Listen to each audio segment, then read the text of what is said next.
What do you two? This is your boy Sherry Speaks. Right now, I'll talk to you guys about Arrow Season 7, Episode 8, Unmasked. And in this episode, we finally get the return of Oliver Queen We get the return of Oliver Queen unmasked this time. Actually, as a matter of fact, this episode, he revisits an old colleague of his who pretty much was in the Skull and Bones, I believe. I really didn't suspect him to be the big bad of this episode. I really thought he was really genuine when he said, "Look, I don't know who killed those other two guys. I don't know who killed Sam and Matt, but it turns out Frank Cassidy, the mirror Cassidy, he was the guy that he was the assassin who killed one of the people that Max Fuller actually knew as a way of just to kill him.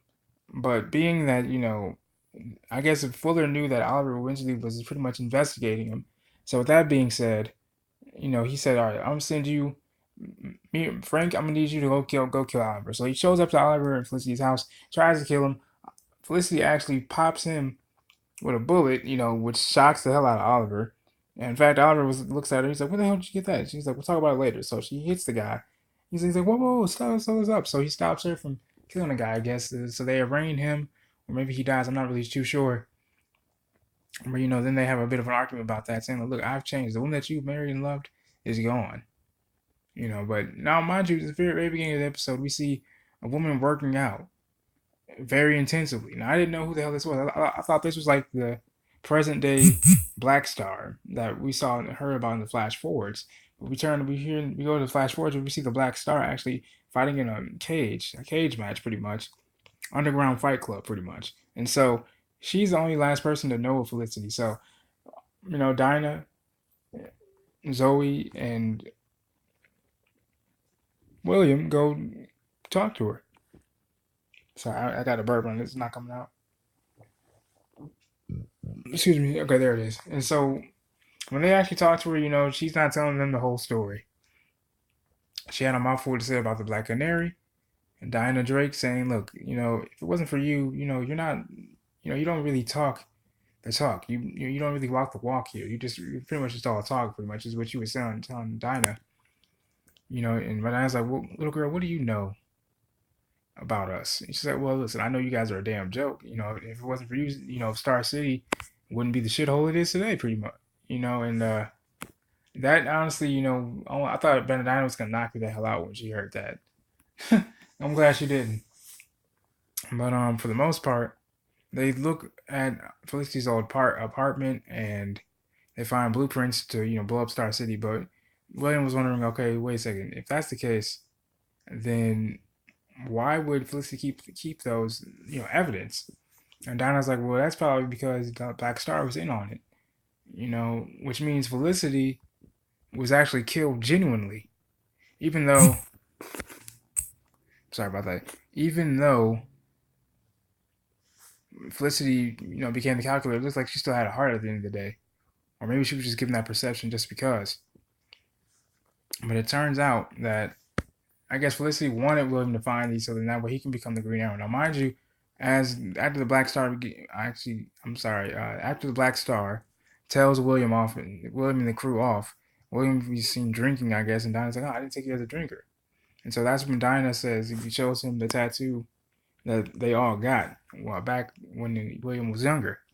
Those 4 points of being a hero: selflessness, passion, patience, or something of that nature, and compassion, or something of that nature. I'm sorry. And so, if I got that wrong. And so, with that being said, I guess that's what made Dinah say, you have all the star qualities that your father had. And so, with that being said, I honestly I thought Rick Ricardo Diaz was dead, but it turns out when Diggle and Lyla visit him for some information, I guess, on that painting, they have to go to him.